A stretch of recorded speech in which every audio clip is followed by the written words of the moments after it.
So let's jump right to the new features. So as I mentioned earlier, it was released in September of 2024, and this is the third installment of new features. So we had the release in September, we had a release of new features in December, I believe it was December 16th, and we did an update episode on that. And then on March 31st, right at the beginning of the second quarter of the year, they had a new big, the third installment of big releases, big new feature releases, and that's what we're going to be focusing on today. So there's going to be three categories we're going to be focusing in. It's going to be the multi-entity features. The second one's going to be business intelligence features. And the third one's going to be industry-specific customizations, which really means construction. And we'll talk about why IES has focused on construction. Now, in the same release document that they released for 331, they also talked about all the new payroll features, but that's actually available across all QBO and IES. So there's no need to go too deep into the new payroll features. But just in case you're following along the release document that Intuit released. So let's start with multi-entity. So one of the really cool things that they added is called the multi-entity allocation tool within the transaction. So let's take a step back. We have IES who's focusing a lot in multi-entity. So you have someone that has 3 or 4 companies all being run with Intuit Enterprise Suite. And at any point in time, one of the companies makes an expenditure that actually belongs to another entity, or they make an expenditure that needs to be split across all the entities. So one common use case for this is, for example, you have the holding company. So we have a typical multi-entity structure where you have a holding company that has maybe 3 stores and then a bunch of LLCs for the real estate, and the stores rent from the real estate, and everything is kept separate, but you want to run one P&L for all entities all at once. So let's say that the parent entity makes an expenditure, and they'll create an expense or a bill, whatever it is, and they go, let's say, to Home Depot. So once they make the expenditure, generally in a regular QuickBooks fashion, you would code that to either an expense account, right? Because you didn't know that it belonged to multiple entities, or in that same bill or that same expense, you actually split, right? And you go, okay, 3,000 of this goes to one entity as a due to, due from, 2,000 goes to this other entity, et cetera, et cetera. That kind of breakdown of the work, it's very strenuous for like the non-accountant, non-CFO, non-controller user in QuickBooks, or in this case in IES. So what they're trying to do is they're trying to create a tool where the average user doesn't have to give it a lot of thought or do a lot of calculation, where they create the bill, they create the expense, and then they press this little button that says allocate. So the allocation tool opens up, and then the allocation tool allows you to pick every single line item in your bill. In this case, only categories. It doesn't work with items yet. Okay, so only categories. So you pick the item category, which you may have coded as a due to, due from, or you may have coded into the repairs and maintenance expense. It really doesn't matter. And then you're going to click on allocate, and it's going to ask you, okay, which of your multi-entities did you make that purchase for, including your own entity, by the way, which is kind of interesting. So let's say the holding company is going to absorb 10% of that, and then 2 of the other entities are going to absorb 40% and 40% each. So then once you click allocate, you're going to see basically every entity and the chart of accounts of each entity, right? So then you go into each of the entities and you find, what is the actual expense category, or what is the actual asset category, or whatever it is. And then you pick the percentages for each entity. So let's say for the holding company is 10%, you literally put 10. And then for each of the holding the child companies or the subsidiaries, you pick the percentages, and it'll automatically calculate the breakdown for you. Then once you save the allocation in the back end, let me just make sure I'm actually doing it on the fly here with you. So in the back end, it will actually book a journal entry for every one of those entities. It'll book it on each. It will log into each of the subsidiaries, book a journal entry, and the adjusting entry or the adjusting account will be the due to due from account. And you can always go back and see that initial transaction, and then you can see what the breakdown is, and you can also view the allocation entry after it's been created. From a workflow point of view, you have to understand that traditionally, whenever, especially with the holding company making expenses that need to be allocated across multiple companies, and this is also a similar use case when you put everything into like an admin class and then you want to allocate across multiple classes, or to an admin type job and then you allocate across the active jobs, whatever. So the concept of this is, instead of you waiting until the end of the period, looking at the P&L and then deciding what that's going to look like, you actually make the assignment transaction by transaction. So you're delegating the act of allocating to the end user that's entering the bill or the expense in the first place. This is a huge shift on the way CFOs and accountants typically looked at the allocation exercise. And the really cool thing about this is, once the allocation is made, the journal entry gets automatically created in each of the entities that is driven by one master intercompany journal entry that the parent account owns. And these journal entries actually cannot be modified. They're uneditable on the other side. And the only way to edit that journal entry is to delete the original allocation or edit the original allocation, and it passes through. So that's creating a real nice layer of protection for. So that was a major new release. There are some deficiencies with it. As I mentioned earlier, you cannot use items. It's only available in expenses and bills. Um, Checks were left out for some strange reason, but they told me that that was a little bit of a tiny fluke, and they should add checks pretty soon. And I told them, it needs to be in all expense transactions, period. So you want to see it in something obscure like a vendor credit. You want to see it in a credit card refund, right? Because if anything that drives an expense should be allocatable, and they heard me, and they're probably going to add that in the next couple months, or probably on the next release. So right now it's only in bills and expenses. You cannot do the allocation on the income side. As a matter of fact, for the income side, there's a whole another concept that they're working on for the future, which I can speak to in high level, but it's just not available yet, because income allocation is much more complex than expense allocation. Okay. So still in the multi-entity, they added something called the multi-entity hub. So you are used to, whenever you go into QuickBooks, you go into a dashboard, and the dashboard gives you your P&L graph, your expense graph, your income, your sales by customer, like the standard dashboard stuff. They are now working on a dashboard that's a consolidated dashboard. So the same thing you're used to seeing in a dashboard, like a P&L graph or an expenses graph, you'll be able to see it in the consolidated dashboard, including what they're working on, which is consolidated accounts receivable, consolidated accounts payable, which is really interesting, right? Because usually when we think of consolidations, we think of this big spreadsheet style P&L and spreadsheet style balance sheet. We typically don't think of it as a unified graph.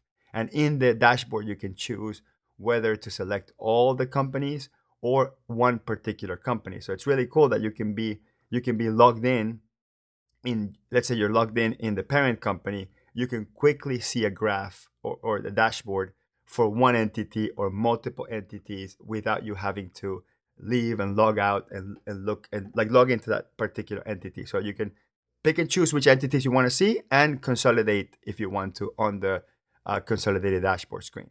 And within the same theme, whenever you do a multi-entity report, right? So let's say, for example, a consolidated P&L. So before this update, when you run a consolidated P&L, by default, it showed all the companies, and also showed all the companies with each company as a column. That was the default treatment that you saw. There's a couple of updates that they added to that. Number one is, as you add more companies, you're going to have a real estate problem, right? You won't be able to see because your screen can be so wide unless you have those ultra wide monitors, right? So what they added this really nifty side scrolling that if you scroll sideways, it keeps the account column, the very first one, fixed, so you don't lose, which account you're looking at.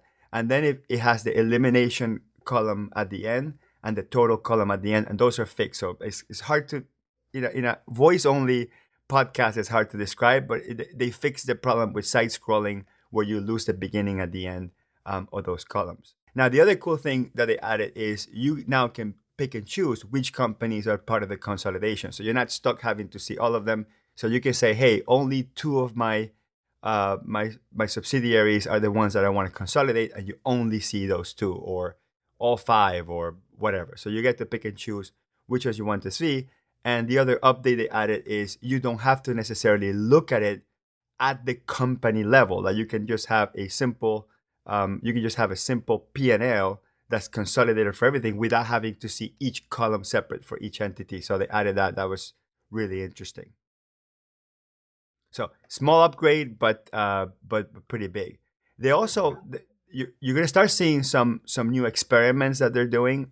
This one didn't even make it to the product release document. This was added, I think, at the beginning of April, where it's gonna start detecting some of the numbers in your P&L, and it puts a little light bulb next to it. And then when you click on it, it gives you a pop-up that says, hey, based on what we're seeing, there's a trend in sales. And that trend in sales means, or it might mean this, or it might mean that, or it actually will log into the actual file and say, hey, this particular company has a project that had a big percentage of effect in that income, or you had a particular item that increased, from 1 month to the next. So you're going to start seeing little pop-ups here and there in the P&L, which they're calling instant insights, or financial insights. So pretty neat, likely highly inspired by apps like Fathom or LiveFlow and Digits. I don't know if you ever used Digits. Digits was actually a really interesting one. And there's no specific set pattern, so you really don't know what to expect when it comes to these insights. Again, worth mentioning that there's no document that tells you what's being calculated or what they're looking at. So you really don't know when to expect a little piece of insight. So this is something that they're very much experimenting with, getting feedback on, et cetera, et cetera. Oh, so the next thing is forecast reports. So a little bit of background: QuickBooks Online Advanced has the ability to create forecasts. Now, the forecasts do not have an accompanying report in QuickBooks Online Advanced. You create the forecast, and then you must convert the forecast into a budget, and then you will run a budget versus actual report that was created from that forecast. Alicia, you remember when we actually did we did a whole episode on that, and that was really enlightening. That we actually got stuck in the middle of the episode. We're like, where's the report? And then we realized that there wasn't a report. So in Intuit Enterprise Suite, they said, you know what? Probably heard us in the podcast and said, you know what? We'll create a report, right? So it's the same forecast tool. So the forecast tool hasn't changed, but they added a forecast overview and a forecast versus actuals, just like budgets. There's a budgets overview and a budget versus actual. So now you can run both budgets versus actual reports and forecast versus actual reports. Not a huge thing. You really don't lose much by staying in QBO Advanced because you can always convert it into a budget.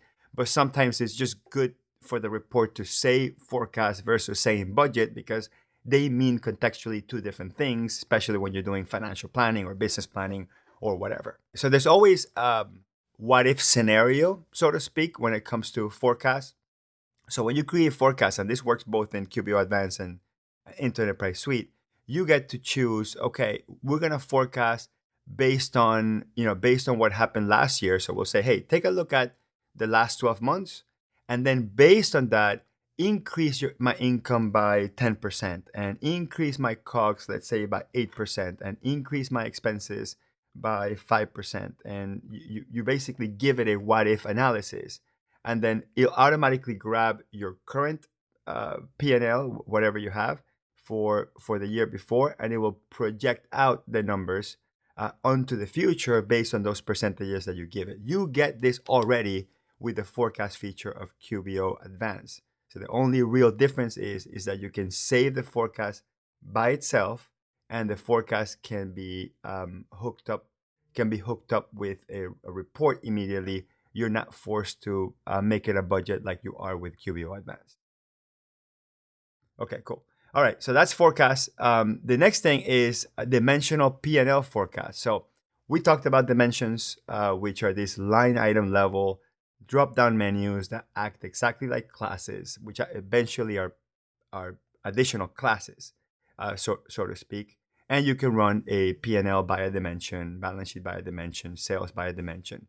So now they added and expanded dimensions into forecast. So you can go as deep as doing a forecast for a specific dimension, right? So they started with forecast by class, but now they expanded into dimensions. So either on your class or your additional dimensions, you can do specific identified forecasts for that. One thing to mention, which is a little bit odd, and this is both true in QBO and Intuit Enterprise Suite, you can import budgets, but you can't import forecasts. So, which is weird because it's essentially the same type of screen. So I think it's just an oversight, or they just haven't had a chance to add the import button into the forecast. But once you're able to import not just budget by dimensions and forecast by dimensions, I think that this part of the improvement will be complete. So it's almost like 90% there. When QBO gives you the tools of doing the simulations, like increase income by 10% or increase expenses by 10% or whatever, then you no longer need the spreadsheet as much. The thing is that there's a lot of more quirky and specific programming that people do, where they say, hey, you want to increase the sales in the winter time by 20%, but in the summertime by 5%, and in the fall lower it by 10%, because obviously every business is different. Every assumption about the future is going to be completely different. So Intuit, I don't think it's ever going to give you the flexibility that a spreadsheet would give you, which is why I think that sooner or later they're going to have to bring in forecast importing as well. The other really cool feature they added is project budgets. So, which is huge because right now in QBO Plus and Advanced, you can create a budget by customer project, which is basically a standard P&L and balance sheet, by project. But the new budget by project is a little bit different. I'm gonna try to pull it in the screen. So I'm gonna walk you through it real quick. So when you create a budget in QBO Plus or QBO Advanced, it lets you pick, is it a P&L budget or is it a balance sheet budget? Now you have a new option for project-based budget, and then you get to pick which of your projects you want to do the project for. And then for the time being, you can't import. You just click on custom budgets and then you click on next. And the budget on a project is a lot different than the budget on a P&L by project, because it's done by item. So you pick the particular item, the product or service that you're budgeted for, and then you put all the details in there. So you think that for this project, it's supposed to cost you $5,000 worth of that item, and then you pick the particular class, dimension, or class or dimension, and then once you create the entire project, then you can run a budget versus actual for that project, and it's all based on the items, not based on sort of the way your P&L looks like. Yeah, so I'm gonna take that back a little bit just to make sure that we don't add any confusion, because Intuit did make this a little bit confusing. Okay, in QBO Advanced and Intuit Enterprise Suite, there's a feature called Project Estimate, and the Project Estimate works exactly like QuickBooks Desktop, where you can line item by line item put your costs and then put the projected sales price. Okay, so that's already available in both QBO Advanced and Intuit Enterprise Suite. If you break down in the project estimate, which is an estimate that contains both your estimated cost and your sales price, and the cost is hidden from the customer, so the customer cannot see it, you currently can do this. And then there's actually an accompanying report called the estimates versus actual report, which gives you, which has always been available in QuickBooks Desktop for a long time, and you can get to see a report that very simply shows what you thought you were going to spend versus what you actually spend, what you thought you were going to charge versus what you actually charged. Okay, so that report that mimics what QuickBooks Desktop has had for years already exists, and it's available in QBO Advanced as well. What adding a project by by a budget by estimate does, that's in addition to that, is that in the project's dashboard you get to see a new graph called the project profitability, and the project profitability projects onto the future profitability of the project based on the trends that your spending and your income is coming compared to that budget. So that's a really quick indicator, because it's different than your traditional your estimates versus actuals, because the estimate versus actual is actually used for your WIP report. So you still need to use the estimate versus actual in order to get a WIP report. But if you want to start seeing the profitability dashboard and the profitability forecast trend report, you have to fill in the budget as well. Exactly. And another thing worth mentioning is, and this is not new for March, this actually was added at the very, very beginning, is there's also a little box where you can change your project progress. And the project progress is what I call the observable progress. This is not necessarily the accounting progress, but the observable progress. So like your expenditure patterns could tell you that you're 33% there because you spend, 33, you spend, let's say, 3,000 out of the 9,000 you have budgeted. But when you go and you look at the job, it's halfway done, or it could be 20% done. So there's a more of an observable project progress. So you can put whatever percentage you want in the observable project progress, and then there's a different report that gives you gives you where your report is compared to that observable progress. Okay, which is called the cost to complete project. So the cost to complete by project report actually estimates how much more you are probably going to spend in order to complete the project. So this is what happens. I estimated that I would spend $9,000 on a project, for example. Okay, that's what I estimated. If I am $3,000 into the expenditures, I am technically 33% done, right? So we agree on that because I have spent a third of what I'm willing to spend. But if I go look at the project and I'm not even 10% done, then Intuit Enterprise Suite can actually calculate how much more it's going to take you to, how much more you have to spend in order to complete the project, because you already spent $3,000, but you're only 10% done. So it can start projecting out how much more you're going to end up overspending on the project based on this concept of the observable progress. All right, so the other feature they release is called AI import for project budgets. So what happens is when you import your budget data, many times the items in your spreadsheet don't necessarily match the items that are in QuickBooks, right? Like you could have an item in QuickBooks called concrete pouring, right? And then in your spreadsheet it's called pouring or concrete, right? Or something like that, right? Or you have roofing installation, and then in your spreadsheet it's called tile installation.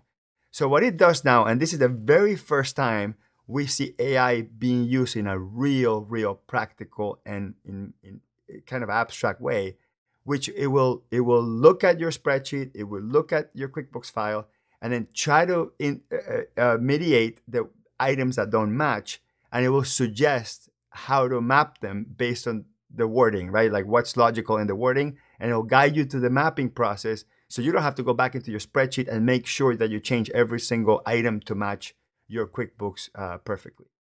Really awesome, and this is something that I hope to see across the board. When you're importing invoices or bills, or I think that even in QBO Advanced, any sort of imports, and this is the challenge that we've always had for years. I've been doing this for over 20 years, where I'm importing something into some system, which is if the name of the customer or name of the item or name of the vendor or name of the account doesn't match 100%, and it gets even more complicated if there's an account number involved.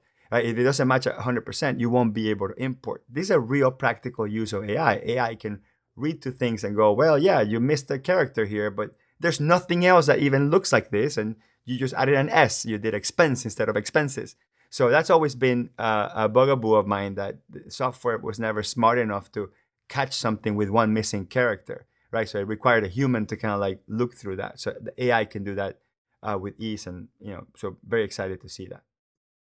So the next one's a really interesting one. What Intuit has done, and this is, and I'm kind of on the fence on whether or not there should be continuous investment in this, but some of the feedback that they got in from their customers is that customers use third-party apps to manage more operational things, like deliver sand to this site, collect this document for this permit, get this signature for this, take pictures of the site after it's been cleaned up, collect a manifest for receiving this particular materials that the customer bought and sent. So there's a lot of stuff that has nothing to do with accounting. It's just the management of the project overall. So when you look at apps like Buildertrend or Notify, that's really the sort of the focus of what these third-party apps do beyond the accounting stuff. So what Intuit done is they added a tasks section under the project. So it's a very simple, add a task, mark it complete or mark it not complete. So it's very, very simple. And you can create tasks, and then under each project, you can do a little bit of task management, a little bit of job management in it. And on top of that, they have these templates that they created for you, where essentially Intuit studied and they said, okay, what are the typical tasks that every project does? And then they created this huge template list that has like 100 different tasks. And then you can import them, and basically you don't have to create each of the tasks that you want. And also, once you have a perfect task list, let's say you have, let's call it a template, you went into a job, and then you picked that, you created the task or picked the task that you were going to keep, and then you have this perfect job list that you want every job to have. You can actually convert it into a template, and then every single time you create a new job, you import that template, and then you have your task list. And again, it doesn't have everything like assign it to employee A or employee B. It doesn't really have real heavy context when like the way you add a task. Actually, sorry, you can assign it to the individual employees inside QBO, but only QBO users, which is going back to the concept of what an enterprise software is one where every single employee has access to it. So if your employee doesn't have access to QuickBooks, you cannot assign a task to them. So you assign a task, you give it a description, you put whether it's open, in progress, or completed, you give it a priority, you can even add an attachment, and then you essentially have one big task list that you manage. And once the tasks are completed, you can select a whole bunch, or mark complete or delete, and essentially that's it. Unfortunately, there isn't an accompanying report. That would be awesome, like a sort of like a job task progress report. You can only really see it in the task screen inside of the projects page. I'm not too sure they should invest in this, is because this is the type of thing that you will invest in it, add features, and it will never be complete. Like Notify, who like very much specializes on this, and Buildertrend, who specializes on this and been doing this for 8 years, 9 years, they're still adding new features. So like, would I pick to try to make Intuit Enterprise Suite also a complete construction management software? I don't think so. Now, for the smaller construction companies, this could work. Again, I think this is a response to people saying, why would I move to IES if I'm perfectly happy with QBO Advanced plus Notify, right? Or I'm perfectly happy with QBO plus Buildertrend. Like, this is like their response to, what about those customers that are trying to understand what the value is? Because they're already QBO Advanced plus Notify combined, it's probably what, $500, $600 a month. It's still below what IES costs, right? So if people don't have the need to do a multi-entity reporting or dimensional reporting, all this project stuff that we talked about, budget by project, or importing budget items, all this stuff, these third-party apps are going to do really well. So this is their response to try to get some semblance of I don't want to call it practice management, but like operations management into IES so customers don't leave the platform and use a third-party app. What if you were to use the tasks in here to then calculate that we talked about, that observable project progress. So then we can see, whether we're trending up or down in what will be the final cost of the project. So if you could, like you say, one, group these by a major category or create subtasks where once you mark all the subtasks done, the major task gets done, and that could be like a phase of the job. And then you can assign a weight to the completion for that and automatically update that completion percentage. So you're always running your cost to complete reports without having to go in and put your observable completion percentage by hand, have the tasks drive that. Then we got something, right? But that's the problem, is all of a sudden is we're no longer an accounting software. We're now a construction management software. And then how do you split yourself and how do you prioritize yourself? Because as you add more features, people are going to ask for even more features. In the construction. Yeah, it gets pretty nerdy once you get into construction. The other thing that they added, and this is super interesting, because of what it means, not because of the announcement. So the announcement says third-party integration enhancement via new API. And specifically, they call out a third-party app called House Pro, which is a field service management app. And they say this new AI integration allows to connect up to 12 custom fields. So the implication is that we finally fixed the API for custom fields and we have access to all custom fields, but they're calling it out for a particular app, House Pro. So I'm not sure if the API is restricted only to House Pro users, or eventually every third-party app will have access to custom fields in the new upgraded API. That's the implication that I think is a net positive, because now that they announced that tags are going away, and tags never really connected via API. And even if tags stay, they're not going to develop more for tags. They're not going to develop an API for tags. And custom fields are now getting a lot more. They're getting a sort of a more attention. Having all 12 of the custom fields available in QBO Advanced and IES in the API is huge, because all of a sudden they're useful. Okay, for some background, right now only the first 3 custom fields are available, which is a little bit awkward because they just increased the amount of custom fields you have in Essentials and Plus to 4. So like 3 out of the 4 are available. It's just kind of weird, right? So like my assumption is the implication of this is that that all custom fields will be available in the API.